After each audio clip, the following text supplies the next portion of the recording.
Smile, swing, sister, statistic, surprise, sudden. Smoke weed every day.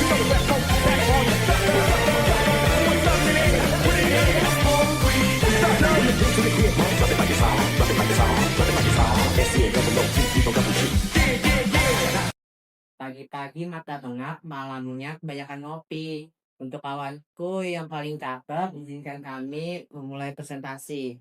Assalamualaikum warahmatullahi wabarakatuh. Perkenalkan kami dari kelompok 8, bimbingan konseling BK.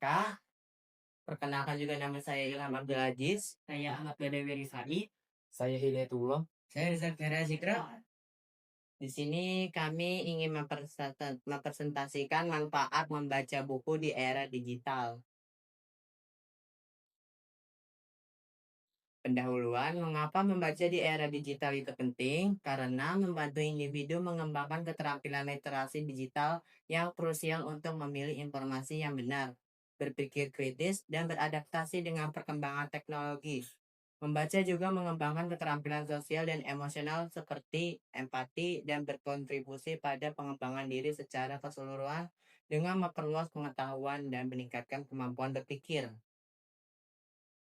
Manfaat pentingnya membaca: 1. Menambah pengetahuan. 2. Mengasah berpikir kritis. 3. Memperbanyak kosakata. 4. Melatih daya ingat. 5. Meningkatkan fokus. 6. Mengurangi stres. 7. Menumbuhkan imajinasi. 8. Membantu keterampilan menulis. 9. Menambah empati dan wawasan budaya. 10. Mendukung prestasi belajar.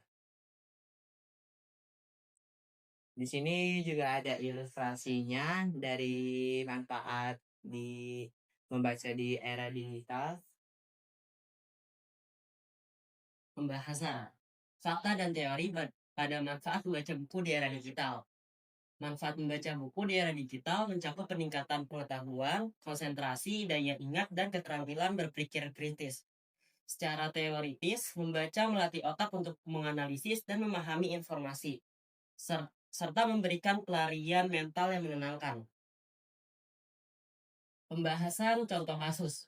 Mahasiswa dalam tugas kuliah.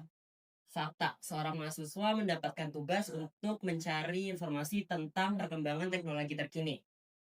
Teori, dengan menggunakan literasi digital, ia dapat dengan cepat menemukan sumber-sumber terpercaya melalui perpustakaan digital, seperti aplikasi Biblio.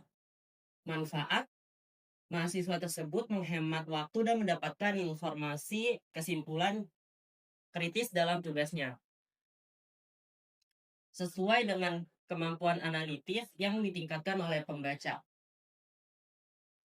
Solusi atau tips. 1. Membuat jadwal membaca rutin minimal 15-30 menit per hari. 2. Memilih buku sesuai minat, contohnya fiksi, sains, motivasi, sejarah, agar tidak cepat bosan. 3. Menggabungkan buku fiksi dan e-book sesuai kebutuhan dan kenyamanan. 4. Membuat catatan ringkas atau mind map dari isi buku. 5. Bergabung dalam komunitas literasi atau klub membaca supaya lebih termotivasi. 6. Mengurangi distraksi gadget dengan mode senyap saat membaca. Langkah-langkah menentukan solusi. 1. Identifikasi masalah. Contoh, siswa lebih sering main HP daripada membaca. 2. Analisis penyebab. Misalnya buku dianggap membosankan atau tidak tahu buku apa yang sesuai minat. 3. Cari alternatif solusi seperti membaca e-book, membuat target bacaan, atau membaca bersama teman. 4. Pilih solusi terbaik yang paling realistis sesuai minat dan mudah dilakukan. 5. Terapkan solusi mulai dari langkah kecil, misalnya 10 menit, membaca setiap malam. 6. Evaluasi hasil. Apakah kebiasaan membaca meningkat? Jika belum, sesuaikan strategi.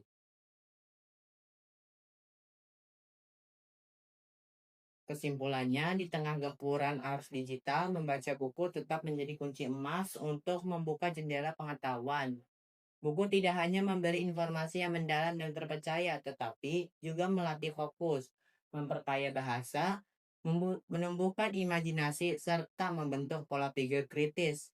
Maka, di era serba cepat ini, membaca buku adalah cara terbaik untuk menyeimbangkan kecanggihan teknologi dengan kedalaman ilmu. Jadi pesannya adalah bayangkan satu buku bisa membuka 1000 pintu pengetahuan. membawa kita menjelajah dunia tanpa harus melangkah kaki. Di era digital ini, jangan biarkan gawai hanya jadi tempat hiburan. Jadikan juga sebagai jembatan untuk lebih dekat dengan buku. Ayo, mulai dari sekarang kita biasakan membaca karena masa depan yang cerdas lahir dari halaman-halaman yang kita baca hari ini. Mulai sekarang atau gagal selama.